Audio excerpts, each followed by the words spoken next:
Oi, pessoal. Aqui é o Ciro Massi. Eu sou médico psiquiatra e este é meu podcast sobre mente saudável, qualidade de vida e bem-estar.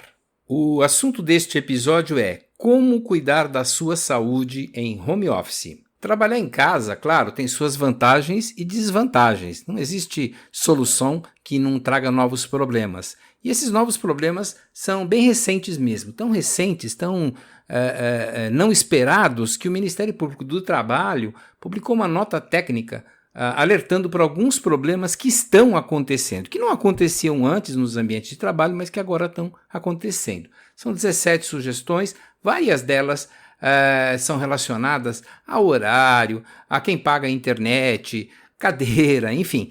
São aspectos que não pertencem à minha praia, não são a minha praia, né? Na verdade, qual é a minha praia então? Qual é o meu assunto, né? O que eu posso contribuir? Com algumas sugestões para facilitar a vida de quem está trabalhando em casa.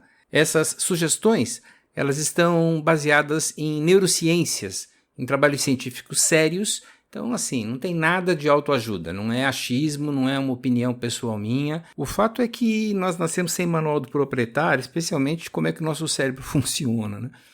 Então, como especialista na área, eu vou tentar transmitir um pouco de como é que o nosso cérebro funciona e como é que você deve agir no trabalho em casa para que o cérebro trabalhe por você e não contra você. Então, a primeira coisa que nós precisamos entender é que o nosso cérebro ele pode ser comparado com uma certa facilidade a um computador. Então, imagina você com o seu celular ou com o seu notebook, possivelmente você tem acesso a e-mails. Antes de você começar a trabalhar com e-mail, convém você estabelecer algumas rotinas na caixa de entrada dos e-mails. Você tem que dizer para esse seu computador, para esse seu celular, para o seu software que gerencia os e-mails, aquilo que vai para a caixa de lixo, aquilo que deve ser colocado na pastinha XPTO, que é um assunto que te interessa, aquilo que é só divulgação comercial, aquilo que é assunto urgente que você tem que responder de qualquer maneira, enfim. Antes de começar a trabalhar, você organiza o seu software de gerenciamento de e-mails. A mesma coisa com o nosso cérebro. Só que isso nós chamamos de programar as intenções do próximo dia. Então, normalmente é na noite anterior, você se programa para as rotinas daquilo que você vai fazer no dia seguinte.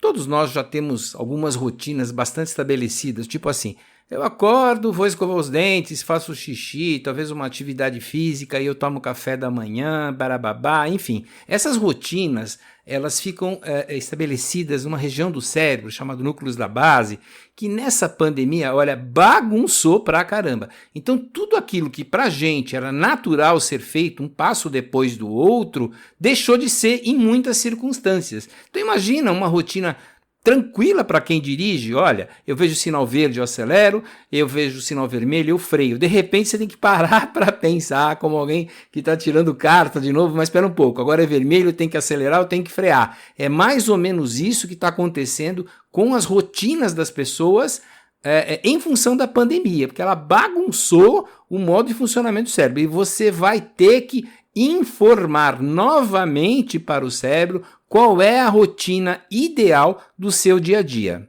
Então a minha sugestão é que você estabeleça essas rotinas, diga para o seu cérebro o que é que ele deve fazer e em que ordem na noite anterior.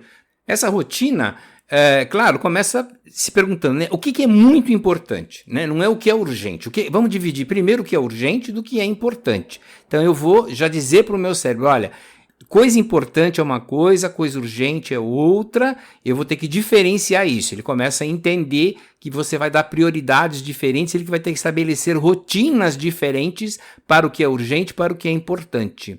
Não esqueça também de colocar na sua rotina, colocar nessa programação da sua rotina, nas intenções, as suas reações emocionais antecipadamente. A rotina do cérebro ela é estabelecida como muitos programas de computador, na base do quando então.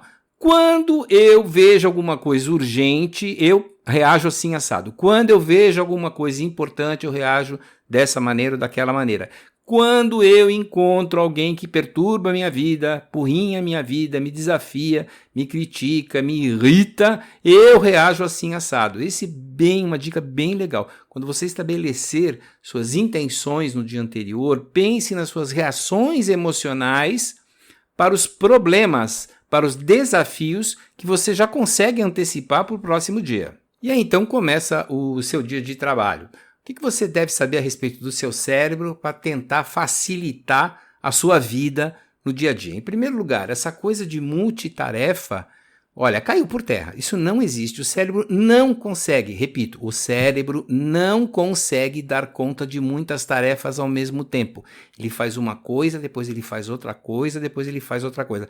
Ah, mas eu cuido de muita coisa ao mesmo tempo, eu consigo empilhar os pratos. Na verdade, o seu cérebro, ele está fazendo uma coisa, ele está empilhando um prato, depois ele empilha outro prato, depois ele volta para o primeiro prato. Então isso dá um desgaste muito grande, isso dá uma perda de energia muito grande. Então sempre que possível, concentre as tarefas. Então evitar o multitarefas pode ser uma coisa que você coloca na sua rotina propositalmente com uma certa facilidade. Por exemplo, unir assuntos semelhantes. Então você vai primeiro ver todos os e-mails, depois você vai fazer o trabalho burocrático, daí você vai fazer suas leituras e pesquisas e assim por diante. Já entendeu a ideia? Com isso facilita o seu cérebro não ficar pulando. No momento você está lendo alguma coisa, depois você atende o telefone, depois você responde um e-mail, depois você vai para o WhatsApp, aí não dá. Ajude o seu cérebro mantendo o foco, um tipo de tarefa por vez. Bom, aí você já determinou, já dividiu suas tarefas para você conseguir manter seu foco, ajudou teu cérebro nesse aspecto. Por quanto tempo o seu cérebro consegue se manter atento, ele consegue não se cansar mantendo atenção àquilo? Olha, várias pesquisas fizeram vários levantamentos, ainda não existe um número definitivo, mas ao que parece o tempo ideal é de 25 minutos de concentração plena. Depois de 25 minutos, seu cérebro começa a perder a capacidade de atenção. Então, o programa seria mais ou menos o seguinte: você se concentra em uma tarefa com foco total, atenção, concentração total durante 25 minutos. Aí para. 5 minutinhos, faz uma atividade de relaxamento. Pode ser esticar sua musculatura, pode fazer uma respiração, pode ouvir uma música que você acha bacana, levanta da cadeira, toma água, enfim, relaxa. Aí, bimba, foco de novo, vamos lá. Mais 25 minutos concentrado em uma única tarefa. Agregou as tarefas, se concentra naquilo por mais 25 minutos e para mais 5 minutos. 4 vezes, repete isso 4 vezes. 4 blocos de 25 minutos e aí você dá uma parada maior, em torno de 20 a 30 minutos. A maioria das pesquisas ainda está em andamento, mas ao que parece, essa divisão de tempo facilita muito. Então, para resumir, são 3 aspectos. Em primeiro lugar, informa o seu cérebro que rotina ele deve ter. Os núcleos da base, os núcleos do cérebro que cuidam das suas rotinas, estão comprometidos com essa situação totalmente nova. Então, em primeiro lugar, estabeleça suas intenções, seu momento de intenções. A noite anterior, você já diz para o seu cérebro a rotina que deverá ser no dia a dia, diferenciar o que é urgente de importante e como serão suas reações emocionais diante dos desafios. Em segundo lugar, esqueça a multitarefa, divida o seu tempo em blocos, de preferência com uma única tarefa por bloco. Evite ao máximo quebrar essa regra. Claro que eventualmente pode acontecer de quebrar, mas tenha como intenção, já coloque na sua noite anterior essa intenção de não quebrar essa regra. Dividir em blocos de tempo. De quanto? De 25 minutos, parando aproximadamente 5 minutos, interrompendo, fazendo uma pausa maior durante 20 a 30 minutos a cada 4 grandes focos, a cada 4 sessões de foco. Bom, é isso, pessoal. Até a próxima. Muito obrigado.